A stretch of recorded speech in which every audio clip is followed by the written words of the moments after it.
Welcome to the Happiness Helix podcast. And today's guest is a very well-known media personality, Vasanthi Hariprakash. And for the first time, I'm actually going to be reading out an introduction. So Vasanthi is an award-winning journalist, radio and television personality, media entrepreneur. She founded Pickle Jar Media, which helps businesses and institutions build stories through podcasts, web series, and events. Vasanthi has had a distinguished career with Indian Express, Radio City 91.1, That's right. NDTV 24/7, and many, many more. So she also is the host of a podcast, The Dosa King, on Spotify. And Vasanthi is known for her ability to connect with audiences and fluently speak 5 languages. I'm going to add here that she speaks and she can be understood in 5 languages. I can speak 5 languages, but can be understood only in 2. Right? So she's been conferred with the prestigious awards such as the Radio Excellence Award for being India's English RJ of the Year in 2007, the Rotary Vocational Excellence Award in 2013, and the UNFPA-backed Ladli Award for Gender Sensitivity in Journalism in 2020. And last but not the least, I know that she's called Dodda by somebody who's very, very dear to her. Very. And I'm called Dodda by somebody who's very dear to me. So from one Dodda to another, Thank you. welcome. Absolutely a pleasure to have you here. Thank you. When I spoke to you and asked you to be on the podcast, I said, I know you. You don't know me, which is actually good for you.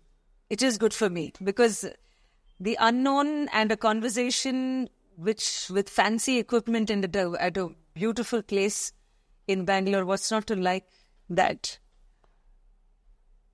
Really, really, from the bottom of my heart, thank you very much for being here. Thank you, Chin. Thank you so much. So the podcast is called The Happiness Helix. So it's about happiness.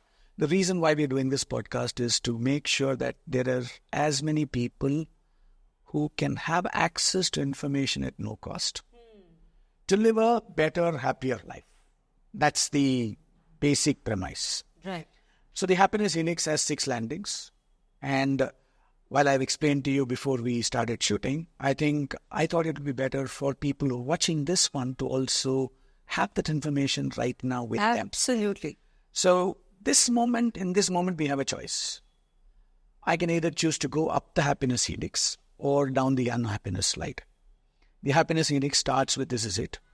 I'm responsible for who, what, how, where I am.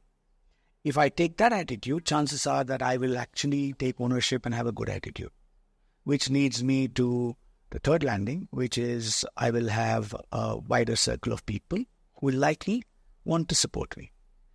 Which leads me to the fourth landing, which is I will achieve my goals by design predictably, consistently. Fifth landing, which is greater confidence. Sixth landing, therefore, is I'd start taking on larger, bigger objectives. And if I take on larger, bigger objectives, then chances are I'll wake up in the morning wanting to wake up and do something in life. That's right. So that's the happiness helix. Going down, why is the world so bleeped up? And therefore, I'm not taking responsibility for myself. I have a lousy attitude. I'm not liked. I don't achieve my objectives. I lose confidence, take on smaller and smaller objectives, and life becomes a chore. So that's the premise, the hypothesis. And I've been checking this hypothesis out with a few people.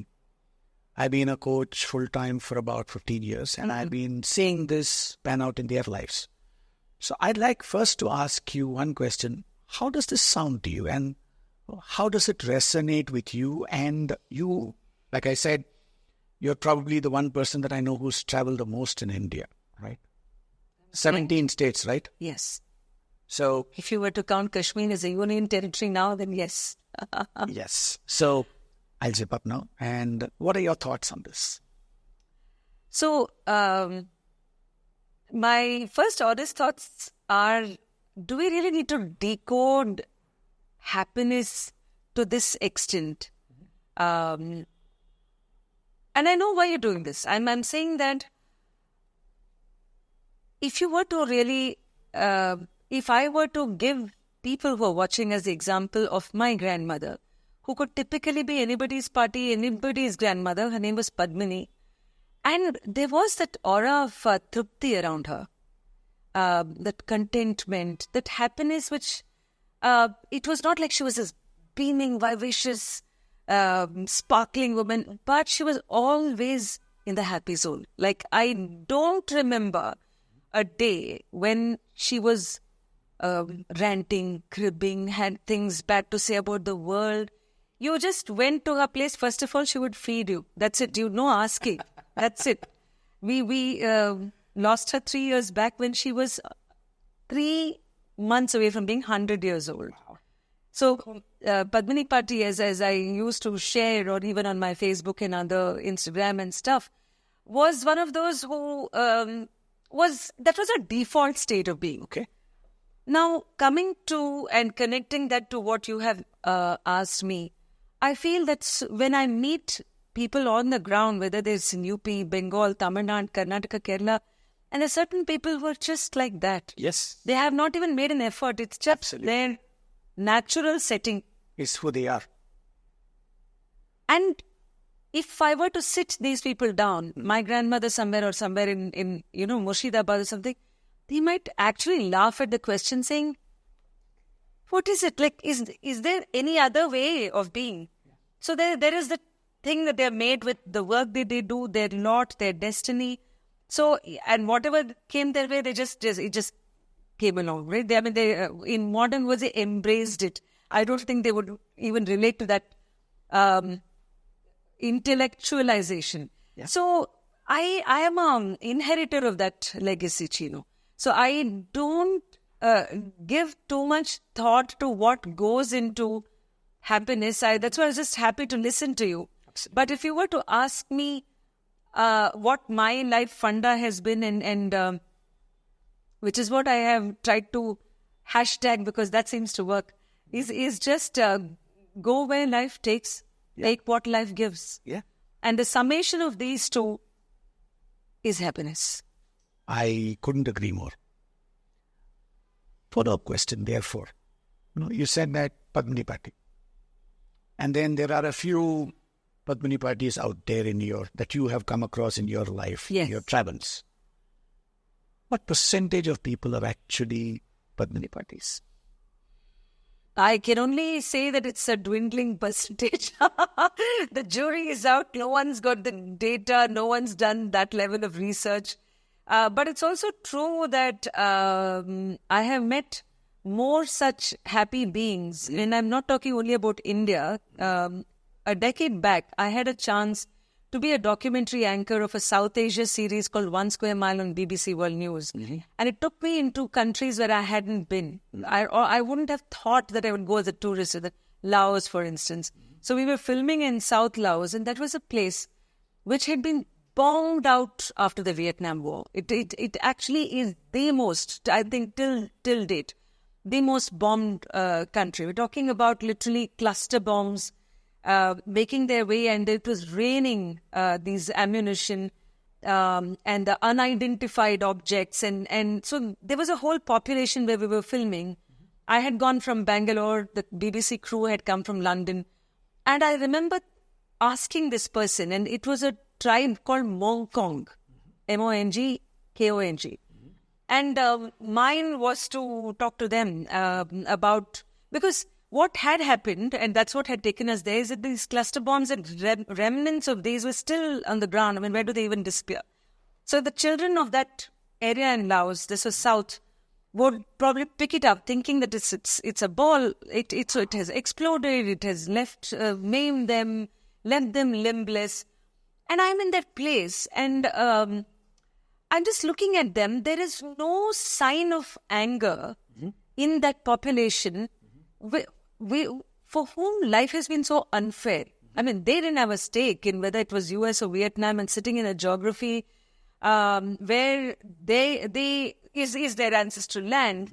But then the child of their family goes, and the next thing you know is coming back limbless. I would imagine is an angry population, isn't it? Yes, yes. But and it was actually quite, I mean, it was a sad situation, but it was quite hilarious in that we had two levels of interpreters. So there was me asking the question in English to the person who was converting that into Vientianese, and then the Mongkong dialect. And then it would go to that person who I was asking, who had lost his limb and was trying to work with his left hand, producing beautiful pieces of craft. And then my question, being this typical Indian, had to say, don't you really think that, I mean, what is your sentiment and emotion? This was, of course, a decade younger me. I said, what is your sentiment when you think of the United States and what has happened and is happening to your children years after Vietnam War? Mm-hmm. And that question travels to the next. And then the interpreter second said, wah, wah, wah, wah, wah, ha, ha. And then in that whatever dialect, and that person says, huh, that's it. And I'm like, okay, what did they just say? That it's traveling back to say, well, that's life. That's it. Maybe even then that's life didn't come. So it's like, so you read of the concept of Sthita Prajna, which appealed to me so much when I was doing the Ramayanam reading for my grandmother. Mm-hmm. And I remember thinking that, somebody who doesn't exult in joy or kind of plunge into despair, and that's quite a stoic, or rather quite a state to achieve to be in. Yeah. And it also sort of, when the curve is going up and down, it kind of stabilizes you to a situation where probably you're just an observer. Mm-hmm. Where you are an external observer of all things internal. And so even when life is dealing like absolute terrible things, you're just kind of chuckling at yourself, saying, now, Ipapakla, what do you do? Now you deal with it. So this is the kind of philosophy that has been passed on to us. This is a life experience that I am getting to see as a journalist. And I just see that there are people who are living theories. Mm-hmm. Their whole life has been led by this. And which is why there is no count of the people. Mm-hmm. But I think this skew happens in urban population because also probably I meet a lot of people who are in the age of, let's say, 18 or even 10 plus or something like that. And sometimes I do spot that anger which has no channel. Yeah. So it's, you just hope that it's kind of a river that will get into an ocean of calm and happiness. Very interesting. What, when you were talking about it, thought that was going on in my head was, I recently heard in a podcast that there was this UN force that had gone somewhere in Africa. And there was this really bad violence that was taking place. And there's this, similar to this, there's this woman who's lost quite a few members of her family. And there's these groups of these doctors who are there. And she was like, matter of fact. So the doctor was there saying that she couldn't care less. She said, you're here to help others. I'm here to support you. Tell me what you want. I'm going to feed you. So the same kind of, yeah, we need to go on. Yes. Right? And another interesting point that I picked up in what you're saying, this urban, I see that also. In urban populations, there seems to be that anger. It's always simmering under the surface. Yeah. I'm reminded of the statement that Sunil Dutt makes in Munna Bhai MBBS, when they catch Sanjay Dutt. Sunil Dutt. Or the first one. Nawazuddin Siddiqui is the pickpocket. Right. At the station. And then he gets caught. And then everybody is wanting to beat him up. And then Sunil Dutt makes a very interesting statement. Should I turn you over to them? Somebody is happy because his child is not listening to him. Somebody is unhappy because his wife they're not having a great relationship. So there seems to be this undercurrent of unhappiness and anger that's maybe seen more in urban populations. Is that a hypothesis that we can come to, or is it not, according to you? If I say let's say, because I get to see a lot of rural India, this is by choice. And after I moved on from my mainstream television news network, which was NDTV, and after that, I made a conscious choice to travel into districts and towns. And it's a very liberating feeling that you see, you're just at, it's your pick. Today, I shall go into Bhubaneswar. And tomorrow, I'll go into Kerala. What's the ground like? Or you're literally, as I went during Karnataka elections into districts like Raichur and later on Chhattisgarh, etc., is one of the dangers of doing that is that you think the rural space is somewhat very sorted. Because people like to say that, अरे हमारे गांव में तो अरे कितना वहां पर ना ये ऐसा प्रदूषण नहीं होता, वहां पर तो खेत ही खेत है. नहीं, वो सब तो ठीक है, पर गांव में समस्याएं भी तो उतनी ही हैं. That's exactly why people are quitting villages and coming to the cities. There is resentment, there is patriarchy, there is intercaste rivalry, there are killings, there are honor killings, there are things which are a lot of unspent rage. There is the unfairness of the system being against you, you not getting your due, your children not getting the kind of education, all that is there. But I'm just saying that in terms of being equipped to handle what you've been given, I still feel rural India is at a big advantage compared to a lot of people that in our, like you know what, I don't know if you've heard of this PNU, which is people like us. So the middle class, the upper middle class, or the educated class, so to speak, I feel that the more we acquire an education, and this holds true of even, let's say, people in my profession, in journalism, media, podcasting, saying that you decide to overthink the hell out of anything. Now that automatically leads to unhappiness. Really, because on one hand, the concepts like mindfulness, which are all the rage, which probably you need to bring back because you're thoughtlessly just shoving food into your thing while binge watching something on a Netflix, or you're just doing things in a very mechanical manner because it's the way to be seen doing it, not just doing it, but the perception is that I have to be seen in these book launches or to be doing that. Never mind if it takes me 2 hours of mind-numbing traffic and that sort of helplessness and agitated mind. All this is what we signed up for. Yeah. Now, if you are making that choice and the outcome or the path to that is giving you major irritants in the process, it's all going to add up to unhappiness. There are very few people who say that, you know what, actually, I am the one who made a choice to be in the thick of, let's say, the rat race, so I better be the rat. Right? And this is what I came for. But when you you want that, but you are not, let's say, you're not ready to go that path and those minor things, then ultimately it's going to land up to what we call in Kannada the asamadhana. Like, yav madidrunu, you just like, oh my gosh, what is it? And ultimately, are you enjoying what you wanted to enjoy? Now, only that part, I feel that when I go into a smaller town, maybe because there are things which are less complicated, the number of variables are not much.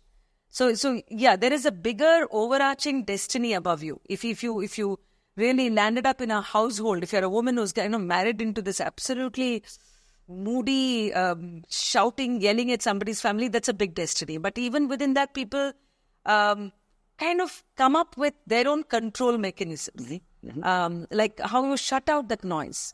Now that I feel maybe the rural, semi-urban, tier 2 is better off. Again, I'm aware that you said I shouldn't overthink it.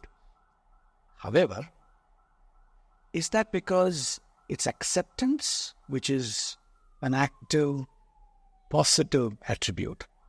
Or is it apathy, which is a negative, nothing's going to happen, I can't change it?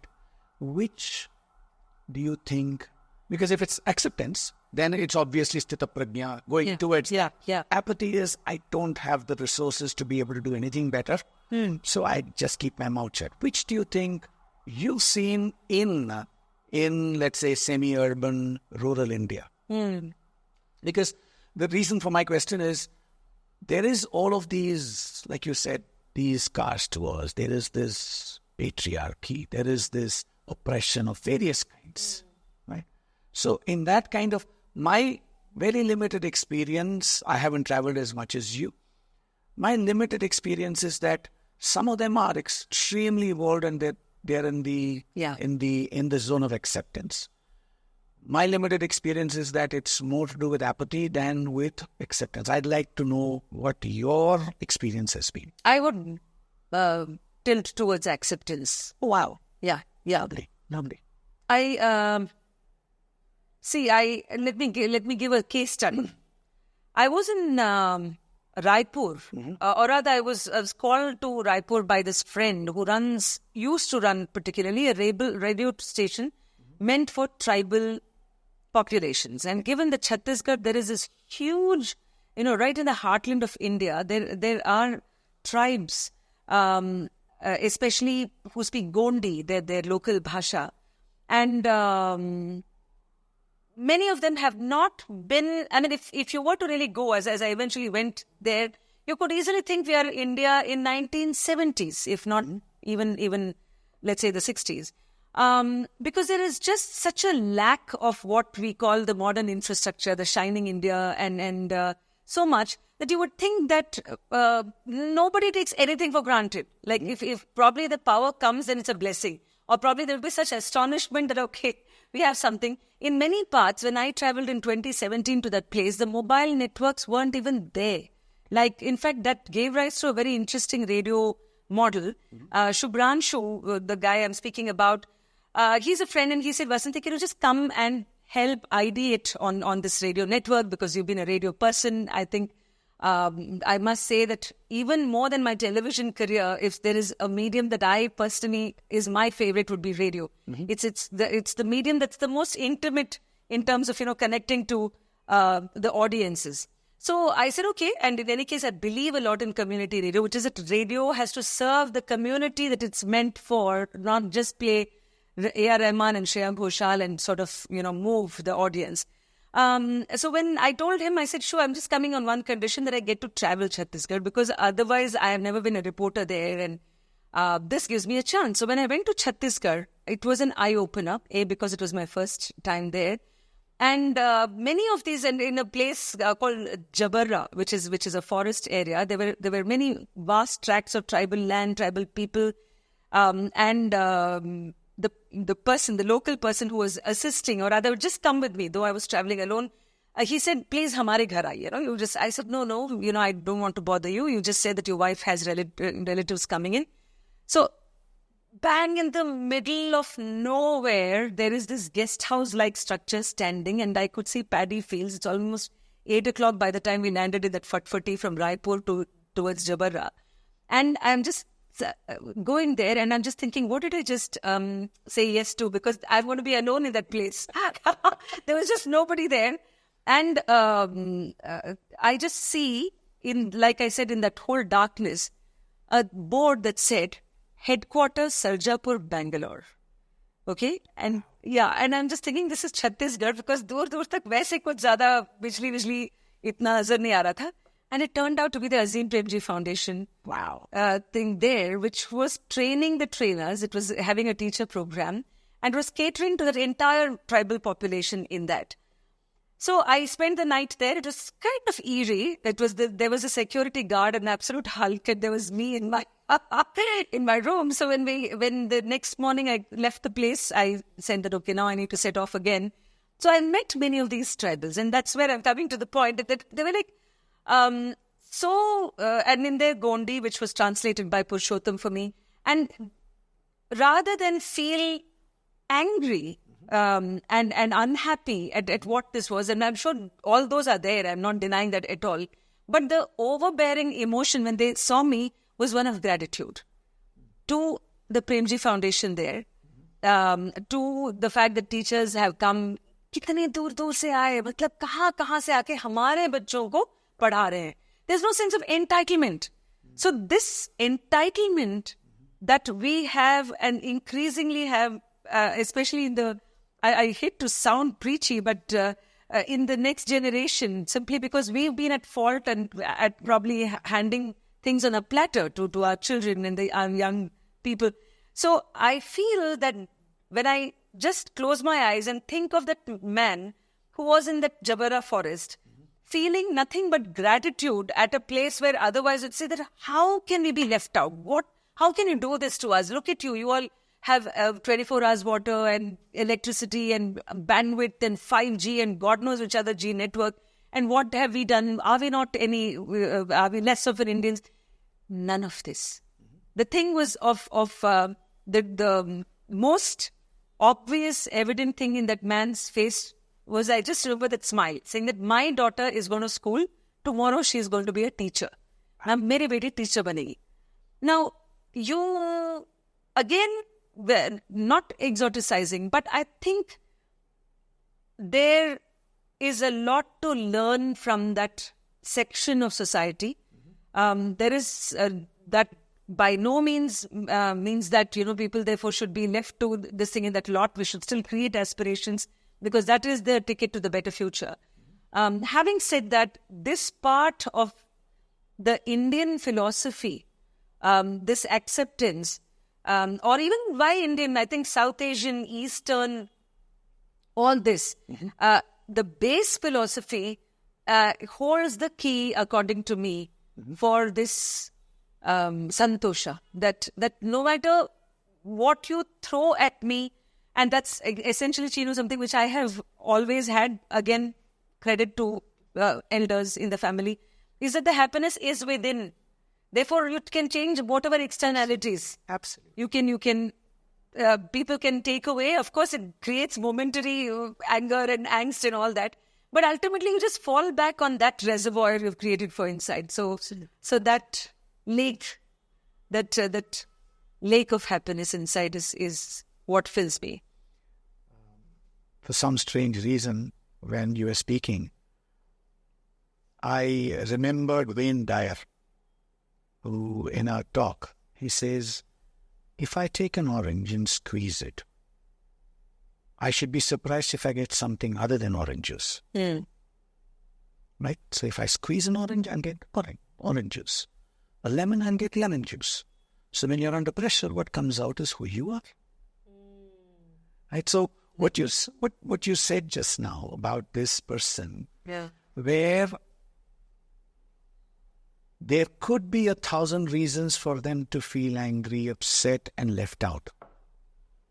But they're choosing to look at the brighter side and saying that, you know what, I'm happy that this is happening and my daughter is going to become a teacher and she's going to contribute. Yeah. Right? Very interesting. I'm going to switch a little. Sure.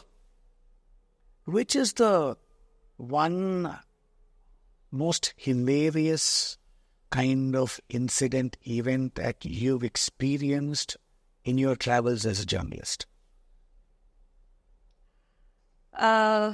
I'm sure you must have many. Many. It's a problem of plenty. The quickest one that comes to mind is a man I met on Juhu Beach in Mumbai. Before I was setting off on a real deep dive into India's probably most complex in the sense there are many. There is a whole Northeast, but I'm saying that in terms of the vastness, the political mesh, Uttar Pradesh is a thing, or is a state in its own right. And I was setting off for the assembly elections a couple of years back, and I was actually to travel from Bangalore to Lucknow. But a friend of mine, Chinmay, my former colleague from television, he said that, you know what, your travels are all self-financed, solo. Don't spend too much on equipment. Mere paas hai, tum le lena. I've got a new GoPro. Why don't you just take it on a travel? One condition, because life conditions apply, is a thing. So he said, you have to come to Mumbai to take it because I don't want to courier or post it. I said, fair enough. Entry to the capital of, or to Uttar Pradesh via the commercial capital of India, fair enough. So then he said that, you see, you just take this camera. He just showed me some of these features and said that you go try it out on Juhu Beach. Okay. Because that's where he was staying. So I go to the beach and I was trying out and I was trying to say that, okay, hi, namaskar, मैं अभी जा रही हूँ उत्तर प्रदेश चुनाव के लिए और आप, चुनाव विश्लेषण and all these big words I'm trying to rehearse. And I said, okay, let me just check if there are UPIs here because Mumbai is a melting pot. Yeah.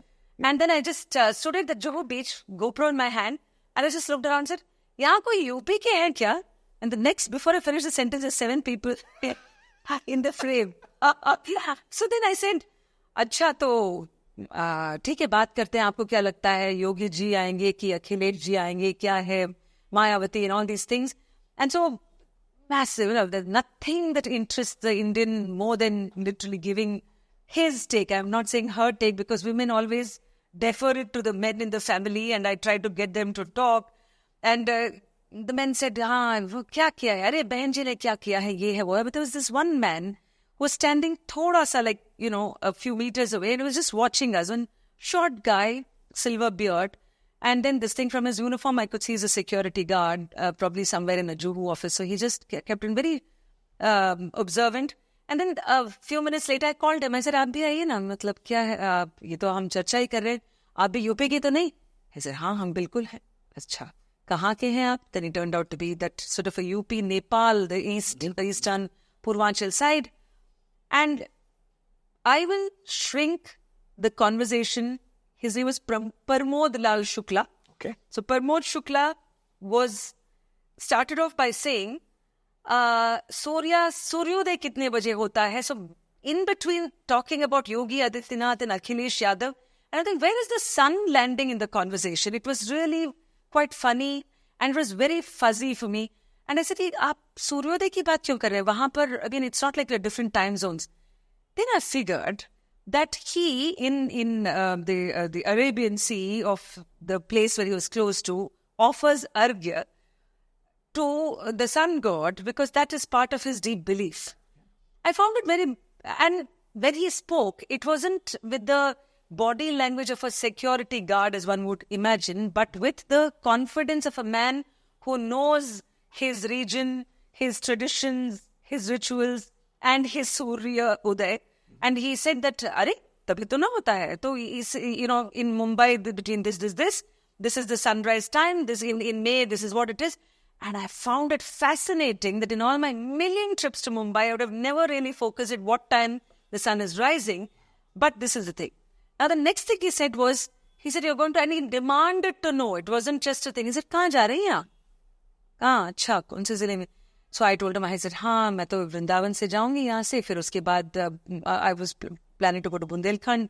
And then later on, Ayodhya, Awadh, Lucknow, Gorakhpur, etc. So he said, acha. And then that man is actually sizing me up, like it's his thing. And I was a keen one wanting to take notes of what the place was. So the roles were reversed and he said, Ganga ji mein nahayega. So then I said, of course, matlab Ganga ji to nahana to hoga, lekin main to abhi patrakar ban ke ja rahi hu. I don't know whether I'll be able to afford a Ganga snan in time. And so I said, Ganga ji mein kya rakha hai?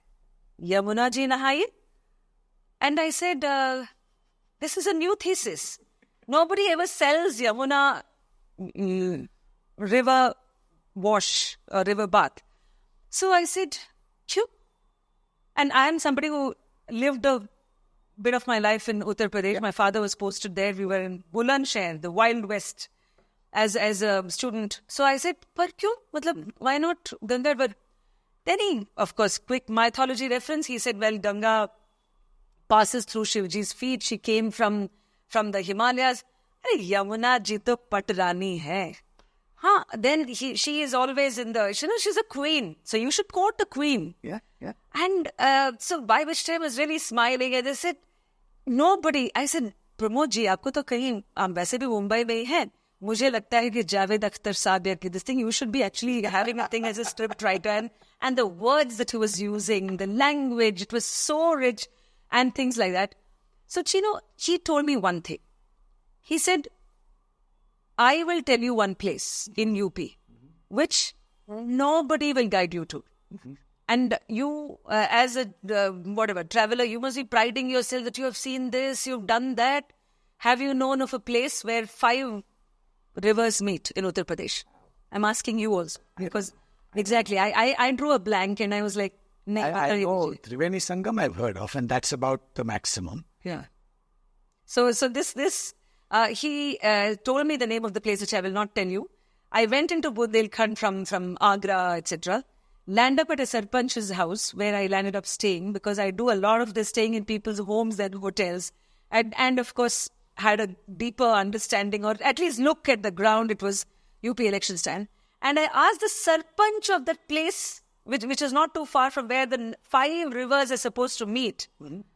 None of them knew it. And the Sarpanch, it was like, kahan hai ye 5 nadi milne wala? And then the wise men of the village, all of them are trying to say, अरे वो तो नहीं है, अच्छा वो गांव है, वो सीतापुर के पास है, वो इसमें है, ना. Then there's a big debate going on.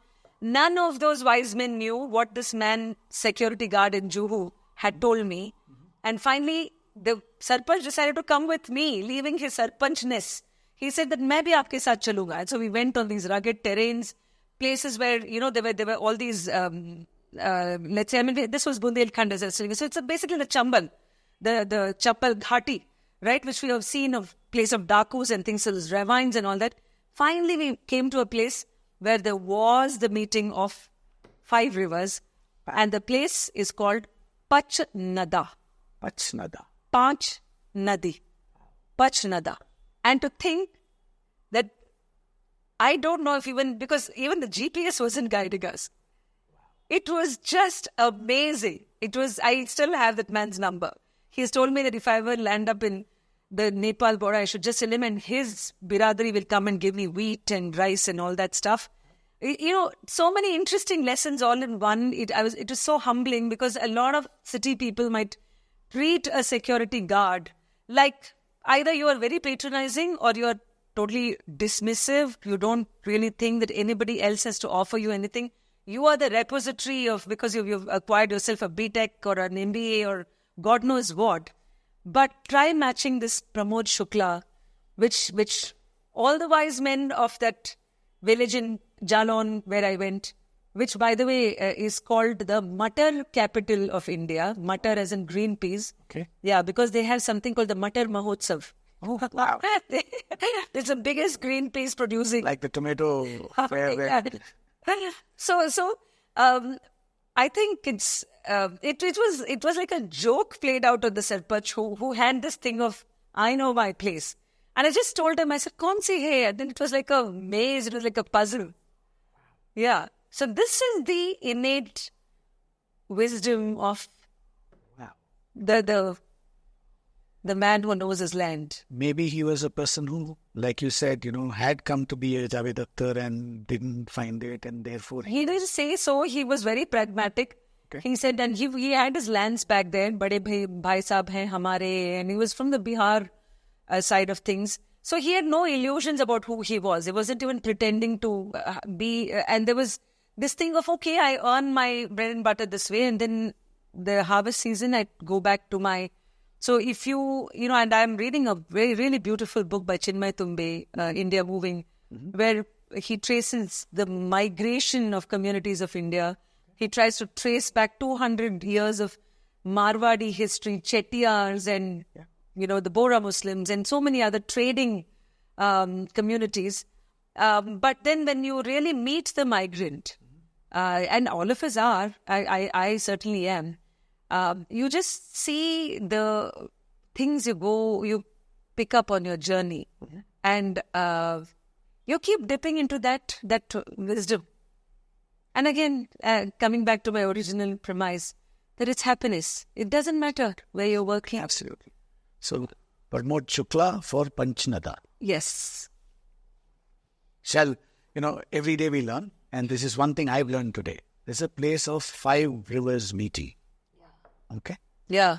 Maybe Kimbal, Yamuna. I'm a motorcyclist, so we go out on motorcycles. I don't know whether it'll be able to get to this place on a motorcycle, but should be. The roads were good. Okay, lovely. Roads were good. So I should get my my brotherhood of bikers. Yes, See, I'm happy. I'm happy to be your remote control Margdarshak. you were, let's say, I did two things that came up when I was listening to you. One, I did manage to watch your podcast with Cyrus, Oh, where Cyrus also spoke very highly of the security guards, all buildings, right. that you can't go in without the security guards. So Yeah. one more reason why we should be very respectful of security guards. You were, from that podcast, I got to know that you walked into the Indian Express and decided to be a journalist. Yes. And when you said, and I'm hearing that, I said, oh, okay, Queen's Road. Because we were the auditors for the Indian Express Group. And I used to come here for audits. Acha. And that was Bangalore of in where 5:30 everybody would just go home, right? And I would be walking around and walk down. So anyway, what made you make the shift from being, let's say, like you said, a rat in the rat race and follow what seems to obviously give you a lot of, I'm not going to use the word happiness, fulfillment, satisfaction, and your reason for living, so to say. Right? So what was that spark that made you choose that? Because that's another area where I have a great interest.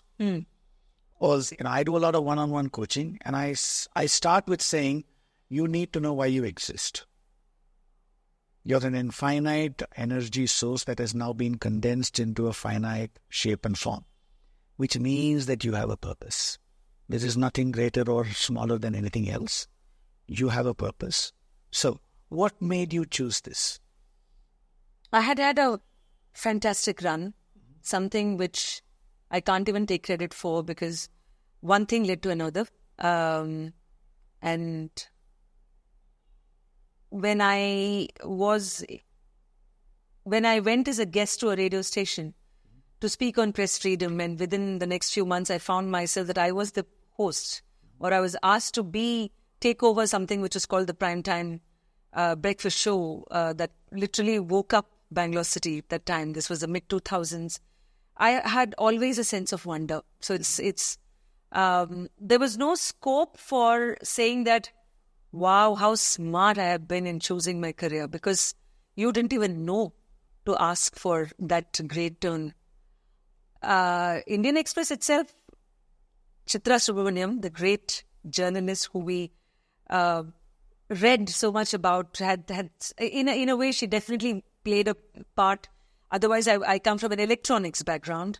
I was a science student, and to actually make a miraculous escape from the world of electronics into this form of exciting radio, television, news, print, documentary, podcast means I must have done something good, or my grandmother did, and my mother and father did.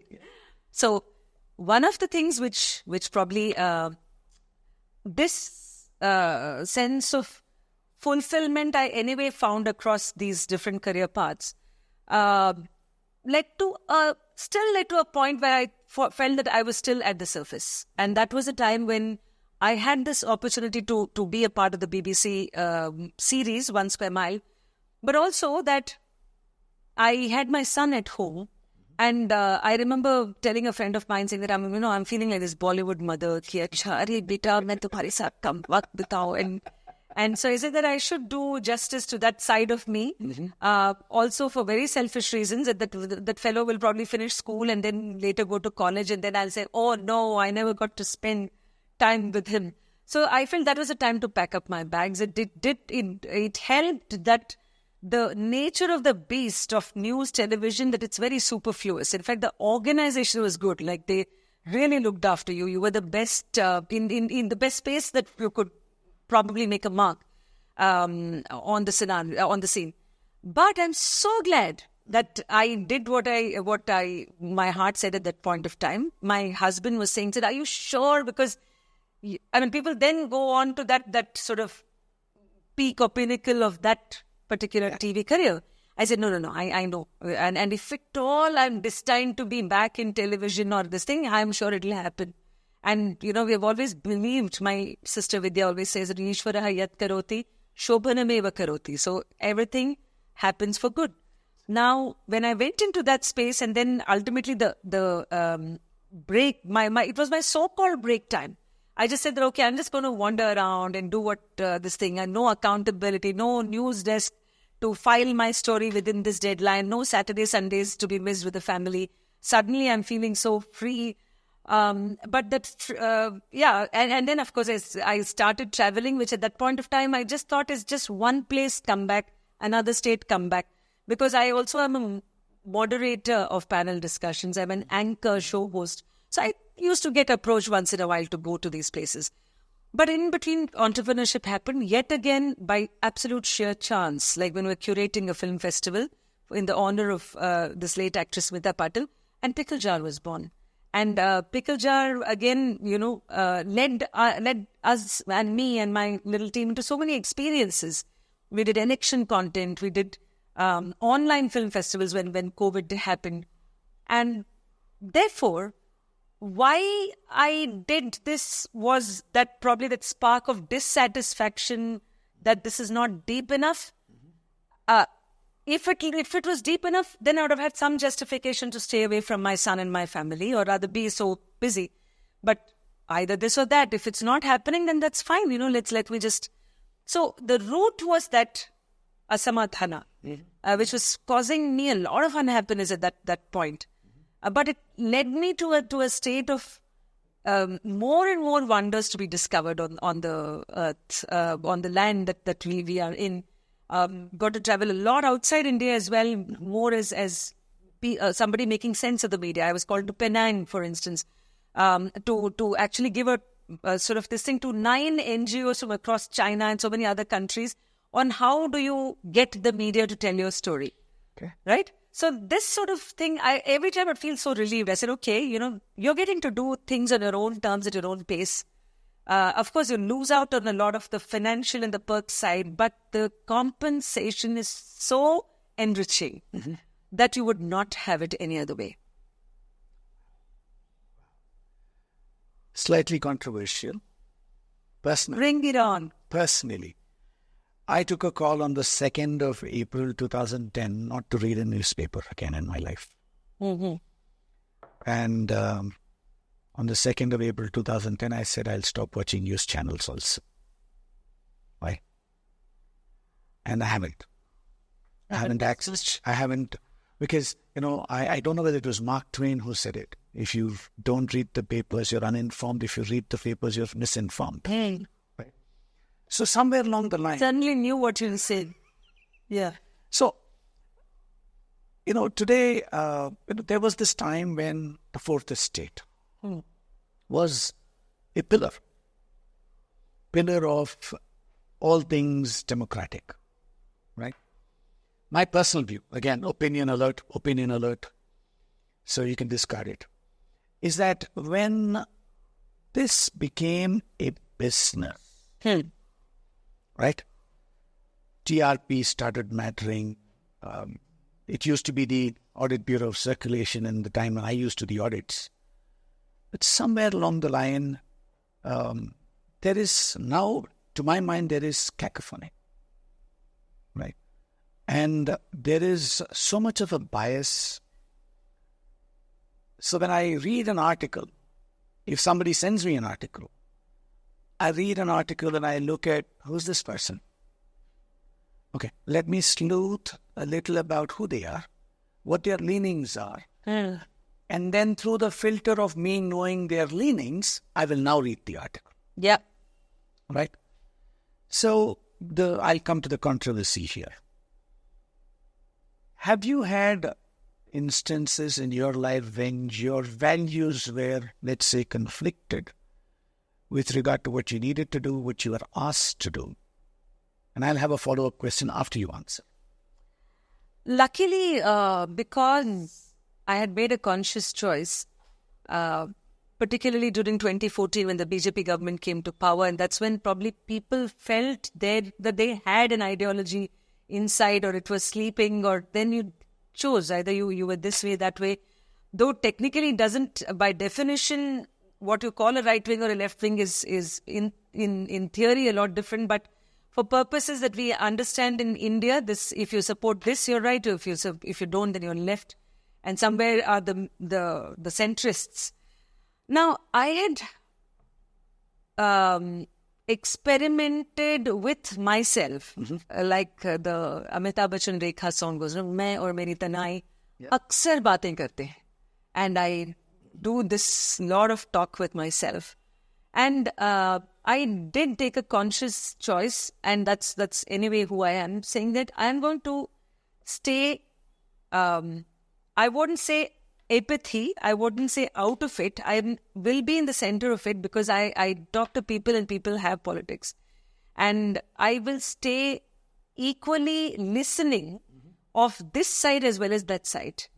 And I mean, it's not just that there are two, but whatever there is a perspective to be had in why you choose to support whichever ideology. Yeah. It is a sum total of probably your own experiences, and then what your parents supported, or probably what you're reading, the material or the YouTube videos that you're watching, the labels or the bylines that you follow. There are just so many things that you need to have a very strong core to not be swayed by anything. I have not had any conflict of values in that sense. Probably because, interestingly, I was called by the Congress party to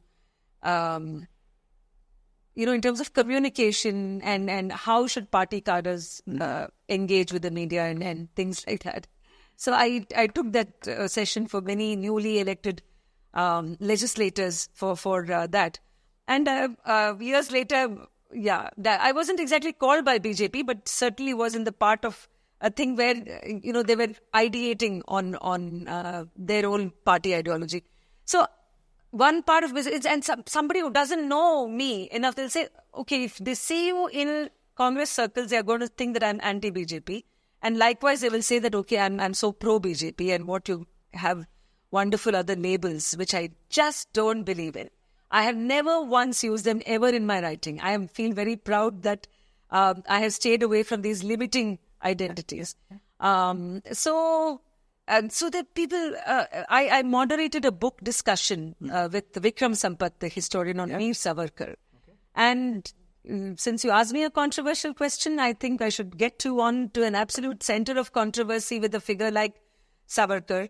So the book was obviously a biography, an exhaustive, extensive biography of this man who, yes. So when for me, it was just a vantage view to see what today's India is.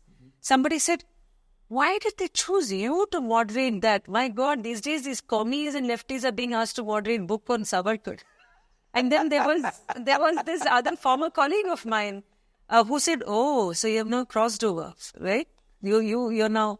So then, and on a media network that I am a part of, a Media Women Network thing, so there was absolute radio silence on this because they're super fond of me, and they thought that anything that they say will be against me or I might. So I in fact, I provoked, and I said, hey, how come no one's reacting to this? And then slowly when they started sharing, I said, yeah, Vasulti, I was very disappointed that you're taking this up. I said, but aren't we supposed to be knowing, getting deeper into, rather than hold on to our own assumptions? And what would I really know about Savarkar or the Kalapani 50 years that young man of 27 actually faced? And what were his life realities? Why did he begin to have that thought that he had?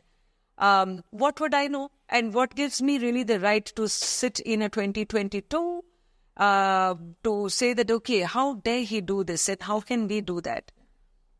Aren't we supposed to be, forget about journalists, aren't we supposed to be Indians who are seekers, who are keen on knowing? That didn't cut, that argument doesn't always fly, but that's okay. I do what I've got to do. Thank you very much. And the follow-up question. One of the things that I personally tell people is that if I think or believe or know that this is it. That I have a very clear understanding of something. To me, I've learned that that's the time that I need to prove the exact opposite, right? Because anything that I believe that I know or believe or know to know, I need to prove the exact opposite, right? How else will I know what the other perspective is? Yes. And in looking at the exact opposite perspective, I might not get a 180-degree opposite perspective. I might get somewhere there, but that will give me a sort of a rounded view rather than my own biased perspective of where I am. Because I come at it from understanding of the human brain. Extremely lazy. Energy hungry, therefore extremely lazy. Wants to generalize, distort, delete, and path of least resistance, wants to keep on going. So it takes a different kind of mentality, a different kind of approach to actually go against the grain, especially in this kind of thing. So I think what you said just now, to me, resonated with that. You know what? We need to be able to listen to all points of view. We can then make a educated, so to say, overview, or you can come to a certain conclusion. Yeah. At least, I don't think it's a conclusion, at least a point where you say, maybe I don't have all of the data. Maybe there is another view to look at it from. Do you think that is lacking today? Is it lacking genuinely? Or is it appearing to be lacking because they're just playing to the galleries in the media today? I would even extend it to the people. We've so fallen deep into the trap of generalizations or hero worshipping, or let's say not wanting to delve anything deeper beyond headlines. Our WhatsApp groups, my God, they couldn't be better brand of poison and visham than that. The case in point, an example would be when I went to Kashmir. And my whole thing was that, okay, Article 370 has been abrogated. And this is the first time the region is going to vote. Parliamentary elections and elections I love because there's never a better time. It's so robust. And so I made that plan. And when I came back, so people are like, how was it, by the way? You traveled deep. I said, yes, I went into 5 districts. There were 10 days and I was in Baramulla and Anantnag and Jammu part and all these things. So I said, how is it? So they want to just hear, yes, they are happy. No, they are unhappy. Like, they must be happy, no? I mean, first of all, the thing comes with an assumption. I was almost like, why even bother asking me? They are happy? No, means that they better be happy. That is the statement, the purported meaning of that. So I said, can't say. It's not such a black and white thing. After all, they have reasons to be happy. But there is an obvious increase in tourist footprint, which translates to better revenue, and people going into be able to go to school without really a mother fearing that, okay, there's going to be curfew, strike, this, that, militancy, forces, all that thing. But at the same time, I don't think they're completely happy because they're still coming to terms with many of these things. And there are more factors. Now, a lot of people are like, how much can you do, man? For Kashmir, I said, oh, thank you. It's very, very kind of you, you see. Very kind of you to actually sit somewhere in Tirupatur or something like that and just think that you have done your bit for the thing. You have, and look at how many 1,000 crores have gone from the center to the fund to the thing. There is something called delivery, leakage of delivery, and there is just so many of these channels there. People are not bothered. Blissfully, you want to be in your bubble and you want me to say something that makes your stay inside the bubble even more comfortable. If I really prick even this bit or that bit, that's it. You are not my friend. I can unfriend you in one button and there you go, vanish. So this sort of, let's say, is there a genuine lack of thing? I think, yeah, well, you can choose to be educated. It's up to you to choose your sources wisely. What have you been given education for? What has the state, what has the government of India made your education so cheap for? But you don't do anybody anything. You just want to stay in your carefully constructed walls, not letting even a gust of wind to come your side. So I don't think it is really this thing. It is just by choice that people remain. They hear what they want to hear. They see what they want to see. Yeah, not just that, Chinu. They would say that they would want you to say that what they see is the right. The reason I'm smiling, Vision. yesterday in one of the WhatsApp groups, school WhatsApp group, there was a cartoon that came on. I like to have an exchange of ideas. I'd like you to come in with yours and go out with mine. Yeah. Right? Many people are like that. Yeah. Like, you come in, you need to speak to me, you need to just take my views and you need to make it yours, and you shouldn't have a view of your own. Yeah. So I always tell people that this term storyteller is so abused. Like, any journalist who goes there, and when the storyteller is himself or herself telling you only half of the story, or not telling you the real story, then you're doing your whole profession a disservice. It is not dharma at all. Yeah. That's why I really choose to call myself a story listener. Because I'm getting to listen to you and to you. Of course, that also can mean that you will take a lot longer. Your answers will be longer. There is no objective type tick mark happening, because you will end up saying something which is also, said by the other party, which makes everybody, uncomfortable in one sense. But I think the story listening part is what we lack as a country today. There are enough tellers. There is enough TikTok. Nahi, TikTok ka baap aur dada bhi hai. Like, you can just you say your thing. But what is it that we're doing in our children and in the next generation for them to just quietly listen? That listening is not happening. For me, that's the place. Why do you think that's so? Because we are so... people love their voices. We underestimate that big theory. Yeah. A lot of people say, I want to stay behind the camera. That there is a genuine section. But the temptation to speak because of WhatsApp groups, because of a forced, unseen but forced hand to let your opinion be out. Like, nobody leaves you in the pre-WhatsApp era. You probably still felt, okay, Manmohan Singh, Atal Bihari Vajpayee, whichever government, Karunanidhi, Jayalalitha, you had your opinions, but you didn't always express them. Yeah. Because you thought it doesn't matter. Yeah. Suddenly it seems to matter. It's not a bad thing, but frankly, with that comes the additional jawabdari, the responsibility, saying that what I'm putting out, and even to my own child, what I'm saying within my confines of my home. So it's almost that everybody is on the telling mode. I mean, I remember being, wherever we were, right? Let's say there were these ghazal nights or I don't know, like in UP there used to be a lot of this Ramcharitmanas kind of chant or katha. So people would really listen for hours together. You go into a place like Shirsi or the kind of Dakshin Kannada, Uttar Kannada belt, there's a lot of things that you're just quietly watching, just absorbing. And you were just making up your worldview with what your senses were delivering into your system. And that thing was so that unless, of course, you were a spokesperson for something, it all stayed. So there was a lot of listening and absorbing happening. Yeah. Now the stimulation is so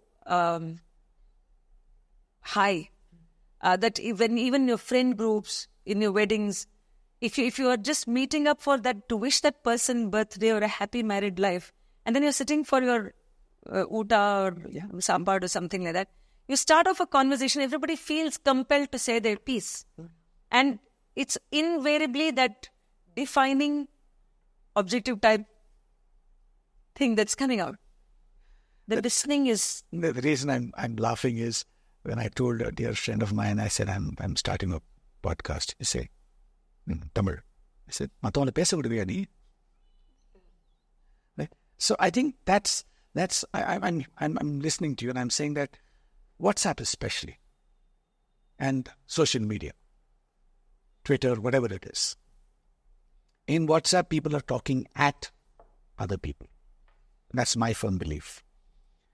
In Twitter and most other social media platforms, the cloak of anonymity makes them down spew nonsense that they would not have the guts to say it in front of another person. Yeah. Right.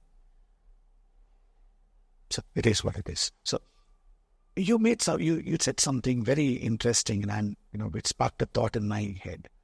You must have come across a lot of things that are extremely uplifting in your journeys, and I think you have mentioned a few of them. You might have also come across a lot of things that really touched a chord or made you feel, why is it like this?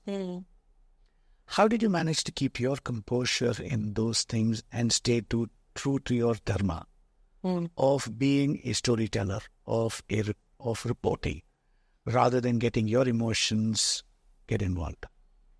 I think it's the field that you are in that gives you a training anyway. It's also a lot of other factors in this case very clearly what I've grown up reading or listening to from the family. Like I said, it's my mother's side particularly is very huge arguments over books and everyone's opinionated, but then the thing is that they are debating on what they have read and arguing, so that there was definitely a difference. But when you are entering a television or a profession that you see so much of, I remember reporting on the Mangalore crash when there was some 111 people who were killed in the crash, and you were still supposed to say what you had to say.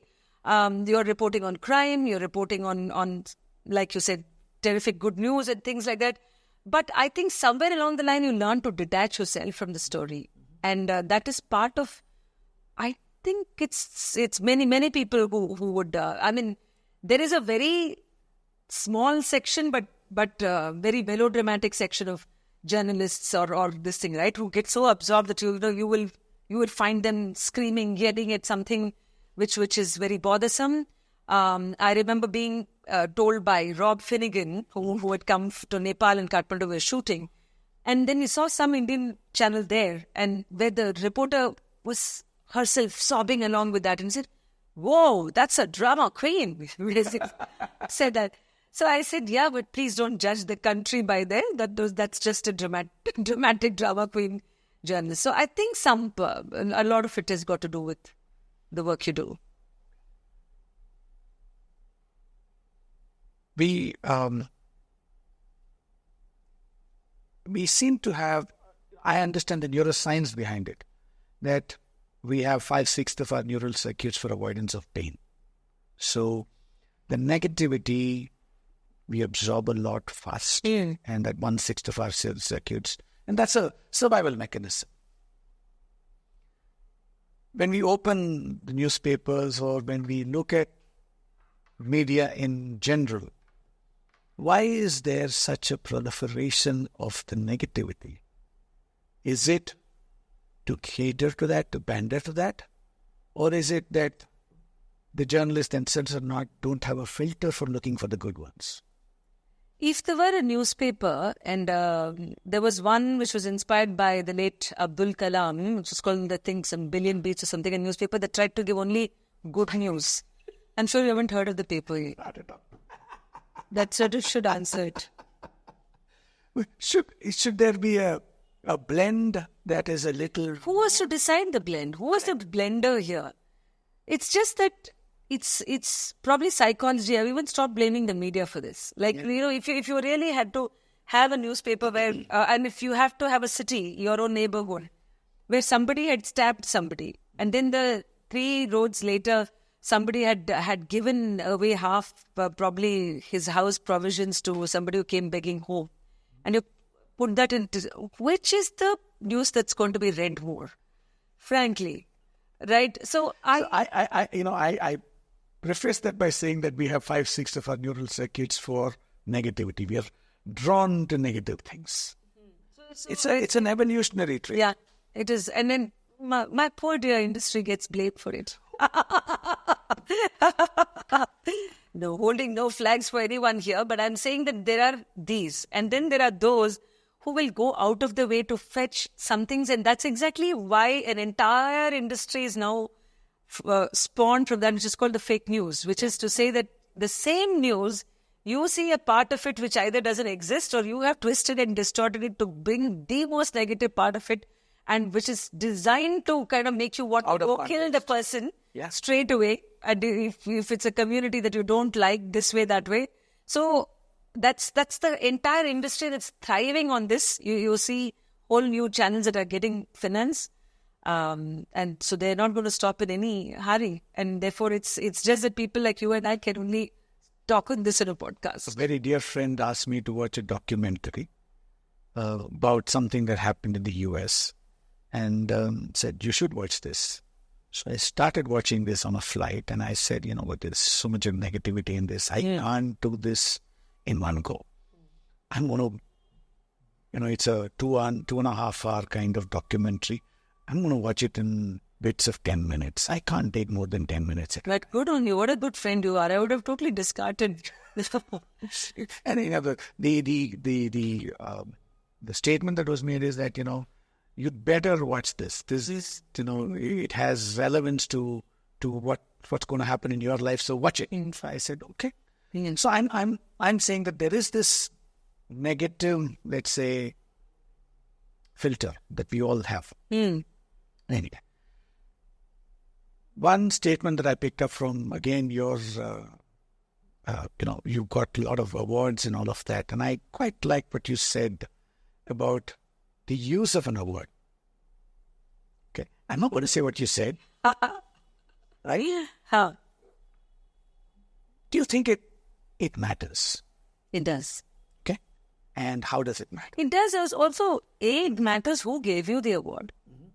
If it's coming from a peer, it's very valued. If it comes from an organization that you yourself like, then it's valued. And if it's something which is really one of the biggest whatever in your industry, then of course your ego is like pleased and comforted and oh wow, oh man, look at my work, it's been awarded.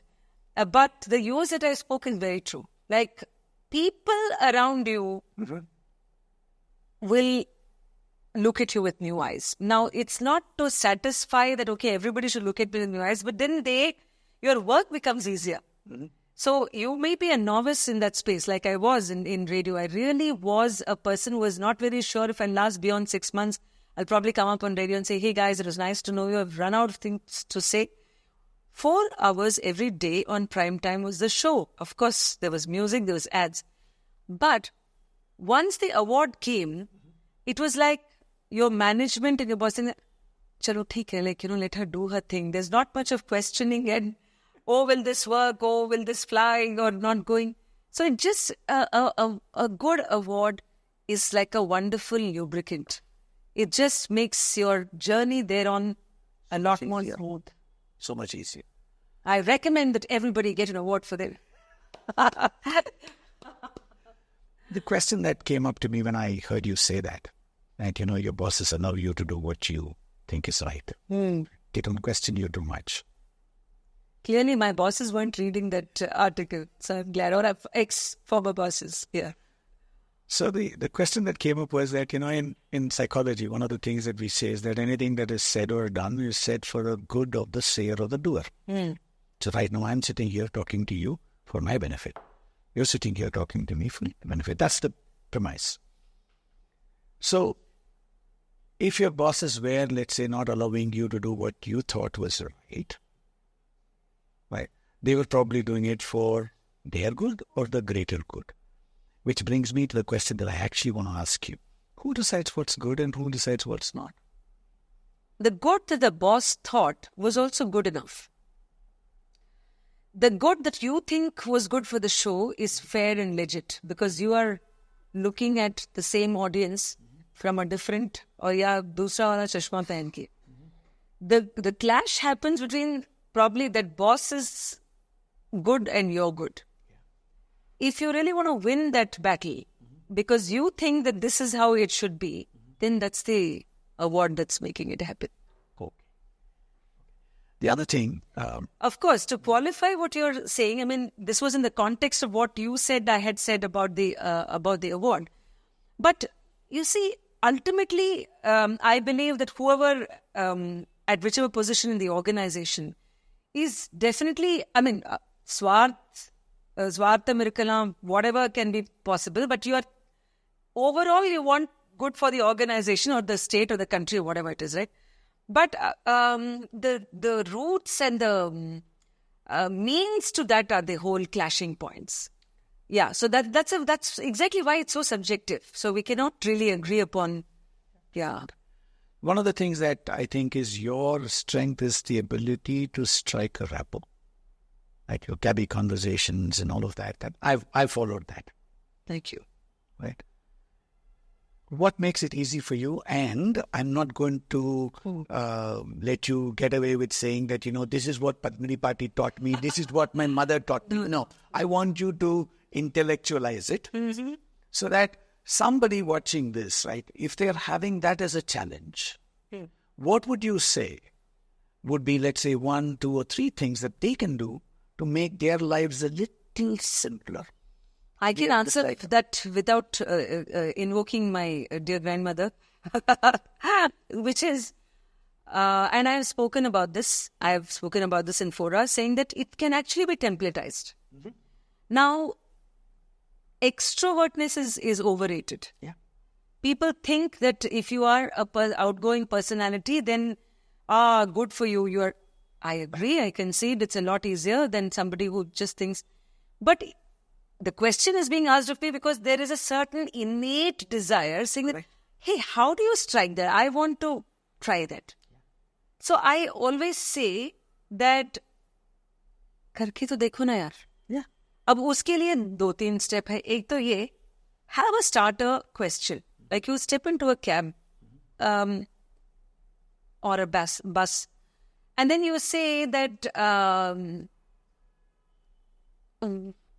kaha ke aap? Or the equivalent in regional languages, if it's Tamil Nadu, Kerala, whatever.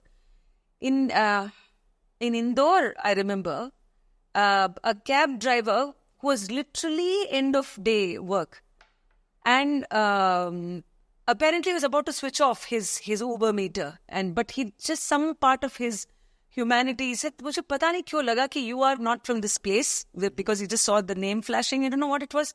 He said that I thought, okay, let me do your one duty and then I will close for the day. So he would not have come for me. But then later on he said he did. And then it so happened that, let's say my asking these 3 questions, which is what probably people who are watching this and want to this thing, is that, what's your hometown? Kahan ke aap? Like, and the hometown and language are like, I guarantee you, 99% success rate.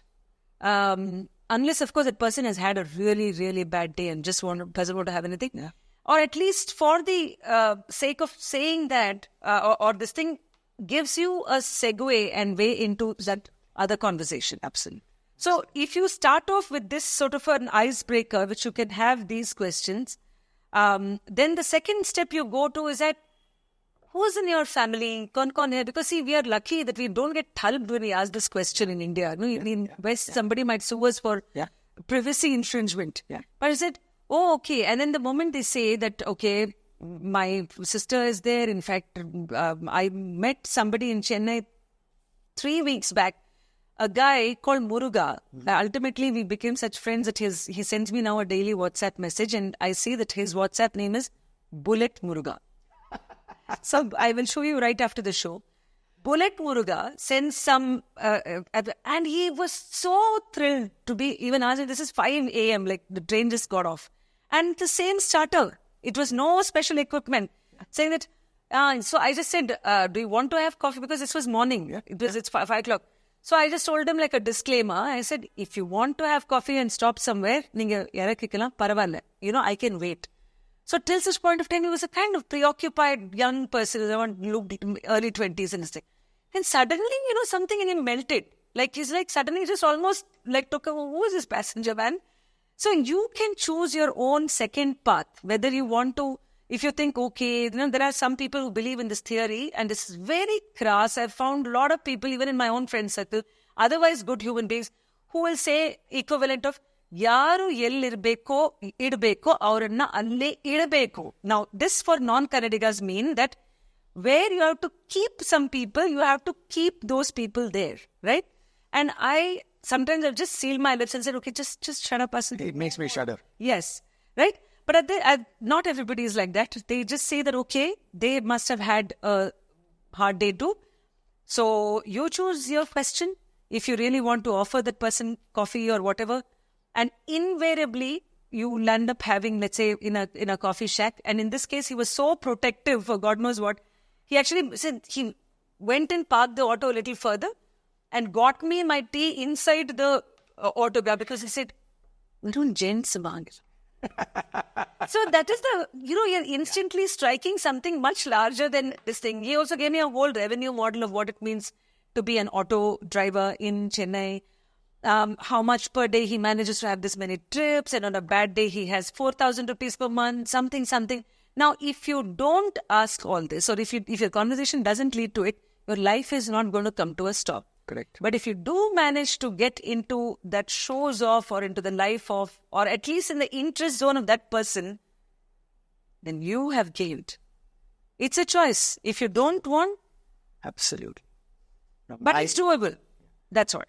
My coach told me this. He conducts something called the communication workshop. He says, to be interesting, be interested. Yeah. And I always, when I say good morning or good afternoon, namaste, whatever it is, and I ask them, where are you from? Simply. And sometimes I sense that there is a certain breaking of that ice immediately. And then I say, you know what? Do whatever you have to do. These are my requirements. I trust you, which is why I'm sitting in the car. But my body doesn't react very well to sudden breaks, so please, thank you. Yeah. So I think what you said in terms of dealing with them as a human being to a human being, Yeah. relatedness as a human being to a human being, I think makes the greatest amount of sense. Yeah. And I think that this has to come organically. Like any number of times I've shared also on my posts about meeting people in the Bangalore metro, people who just frisk you, Like for them, you are probably the 1017th person, and you can't expect them to be like standing in attention and doing this.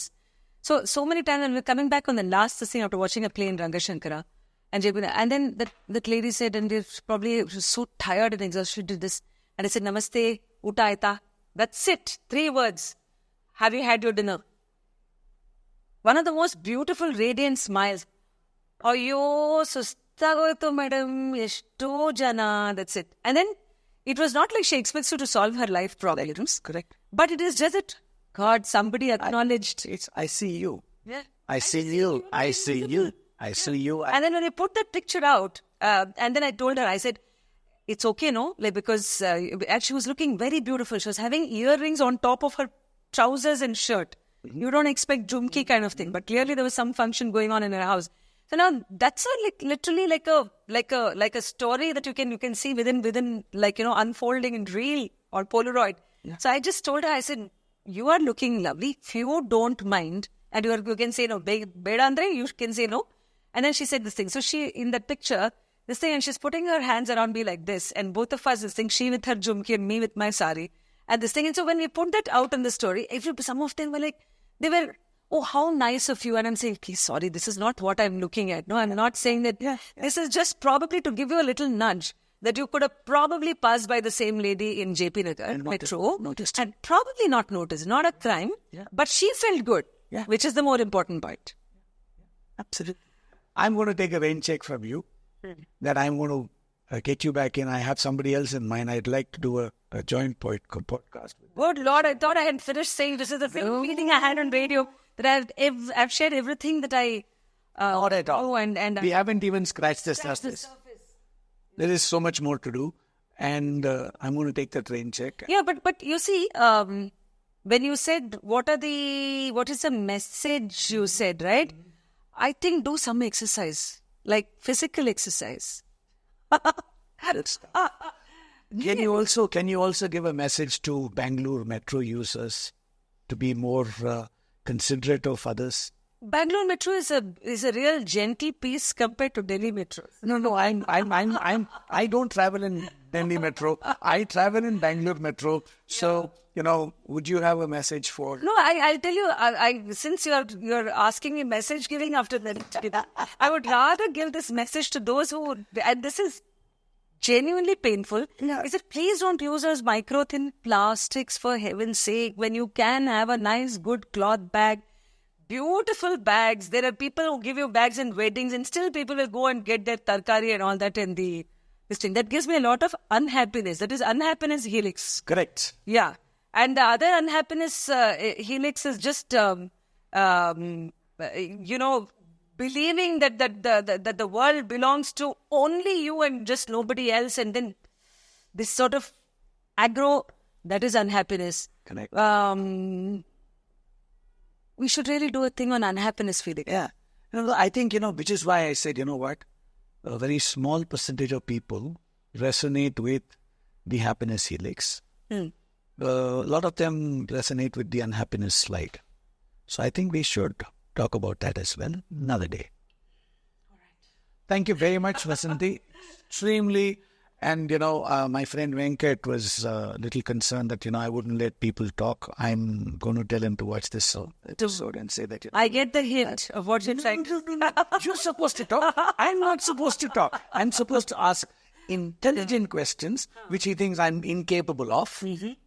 But hopefully he'll think that, thanks to your answers, that he'll think my questions. Did I just make you feel good? Absolutely, Yeah? you did. Absolutely. Yeah. And I hope all of this. That leaves me with a very happy feeling, and I think that's a desired outcome of this podcast that you have set out to do. I would just say, whether you call it message or not, just travel, just be, just probably don't put yourselves in only fancy resorts and simulated environments. There's just a lot more to India. You just have to step out of and go and have food as it's meant to have locally. Of course, you can keep your core preferences in place and just go talk to people. Just be yenchai. That's Yenchai, take what life gives. Yes. I think that's a lovely way to end this. Thank you very much, Vasanthi. Thank you. And I'll also thank Sriram for this introduction to Vasanthi. Thank you, Datambi.